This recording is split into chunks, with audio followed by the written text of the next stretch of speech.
Olá, quarto ano, mais um dia abençoado.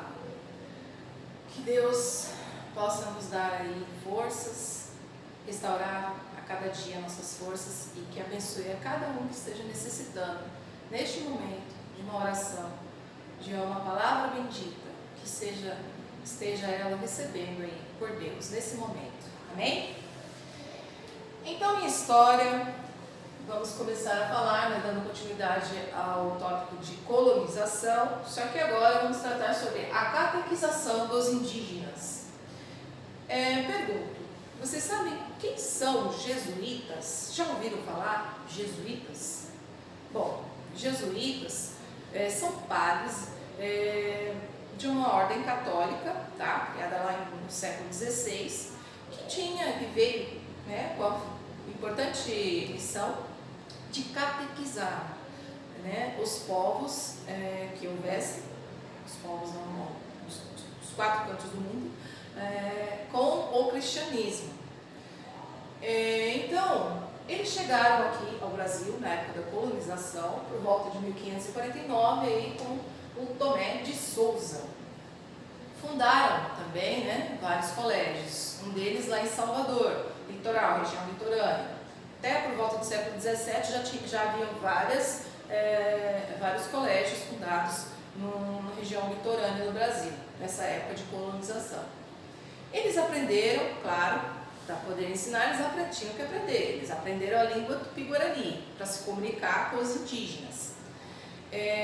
Aprenderam a língua, as suas línguas, e começaram a ensinar sobre o cristianismo. E claro, para poder eles iniciarem os ensinamentos, eles tiveram que organizar todo aquele povoado e formaram algumas pequenas aldeias, aí, tudo em torno para que esse povo indígena ficasse ali mesmo, residindo ali e trabalhando por ali, para poder eles organizarem direitinho e fazer o seu trabalho sua missão, de catequizar, levar o cristianismo.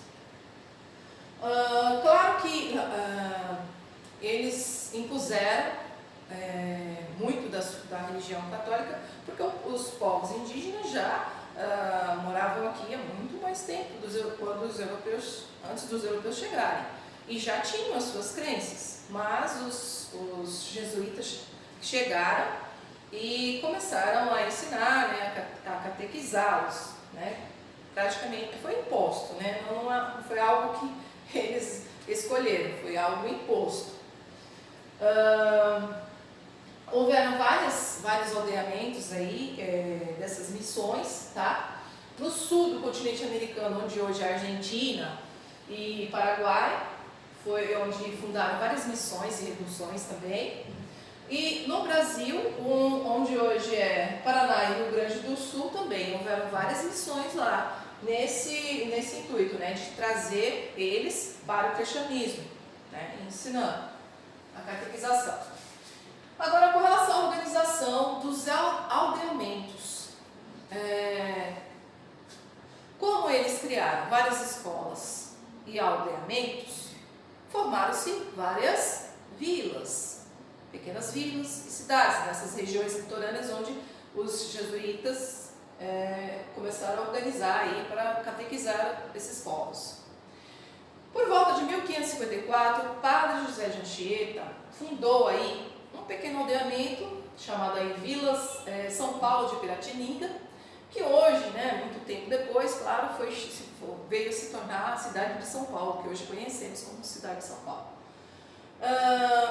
Os jesuítas impuseram muito da cultura europeia, tanto na língua portuguesa, língua espanhola, que eles também trouxeram para ensinar para eles, mas não só a questão da língua, a religião, que é o cristianismo, foi imposta também a eles, costumes europeus, desde trabalhos manuais, artesanais, música, trouxeram muito disso e impuseram, ensinaram aos indígenas, mas praticamente numa questão de imposição, né? Vamos impor aqui, vamos ensinar aqui aos povos indígenas, mas é um costume que estava sendo trazido de fora. E os indígenas já tinham seus próprios costumes e crenças, né?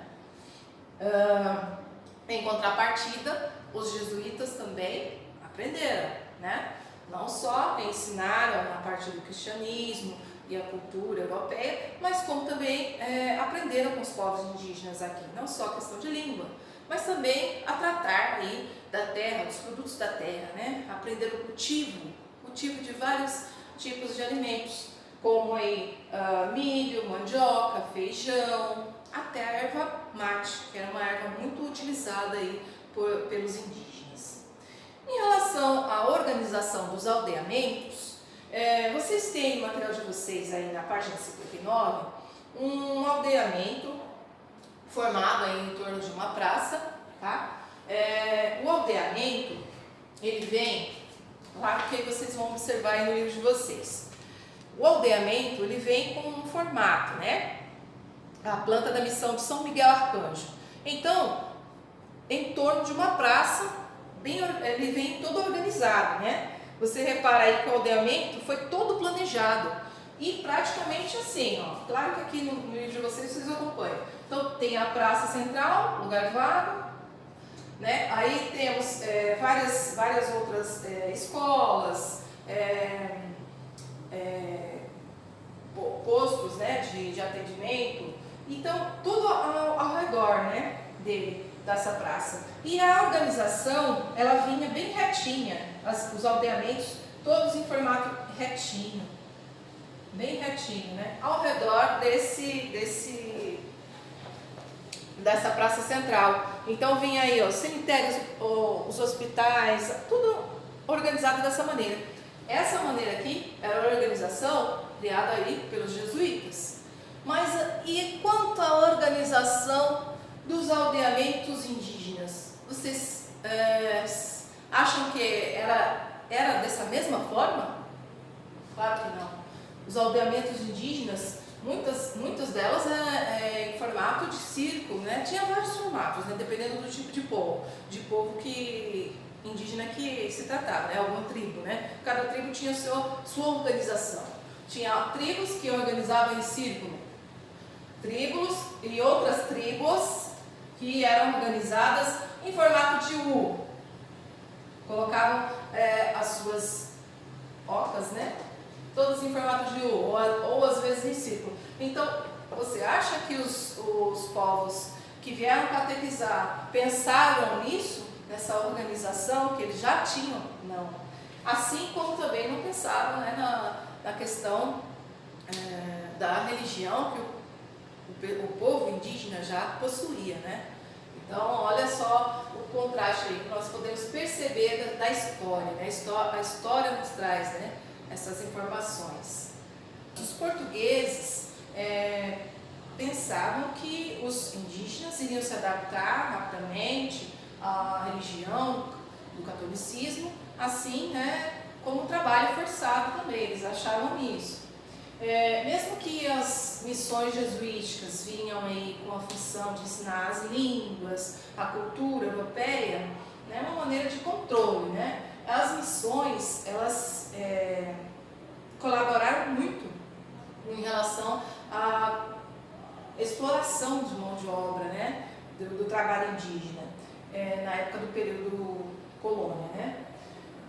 Por quê? Porque os povos indígenas, eles foram muito úteis na questão de exploração aí, o trabalho deles, né, foi explorado para a extração do pau-brasil, né, lembrando, né, anteriormente. Então foi muito importante o trabalho dos indígenas para a extração aí do pau-brasil, para servir aos colonizadores portugueses.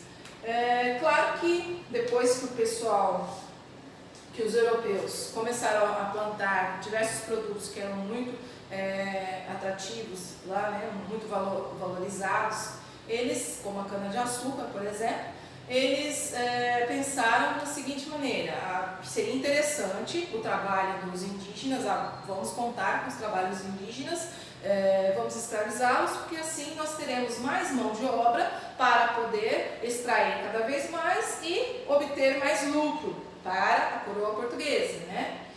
Então, só que, mesmo assim, as missões jesuíticas, tendo todo esse trabalho de ensinar as línguas e a religião católica, houveram, por parte dos indígenas, resistência, né? Eles, claro, houveram um período deles aí de resistir a essa escravidão, tem várias tentativas de resistência, entre elas aí várias guerras, tá? Não só guerras, como também pequenas fugas, aí, várias fugas dos aldeamentos que existiam lá. E como eles conheciam muito bem as terras, né, a localização e tudo mais, era muito difícil deles serem reencontrados. E também outra maneira que eles encontraram foi se unir, né? Vários povos de tribos diferentes se uniam contra o inimigo em comum. Eles se tornaram então aliados. O inimigo comum deles seria quem? Os colonizadores. Então, vários povos de tribos diferentes se uniam, tornando-se aliados contra a escravização que o povo europeu estava, né, impondo em cima deles. Também temos aí que os jesuítas, mesmo ensinando o catolicismo, os costumes europeus, a língua, eles algumas vezes permitiam que os indígenas realizassem alguns rituais de canto, música, de sua própria cultura, mas desde que adaptados ao catolicismo. Claro que utilizavam vários instrumentos indígenas, como o maracá, e algumas orações também foram musicadas, então elas foram cantadas. E como a oração do Pai Nosso, ela foi ensinada na língua indígena de maneira cantada. Para o quê? Para atrair os nativos indígenas, né? Para poder cada vez mais conseguir a atenção deles, né? Era uma maneira de conseguir a atenção e fazer com que eles conseguissem uma melhor aceitação, vamos assim dizer. Mesmo sabendo que não era a cultura deles, né? Ver como que é. Pessoal, acompanhe o material de vocês, façam aí as tarefas, né, seguindo o roteiro, tá? Tendo alguma dúvida, pode, por favor, aí postar a mensagem que eu vou estar respondendo aí cada um de vocês, tá ok?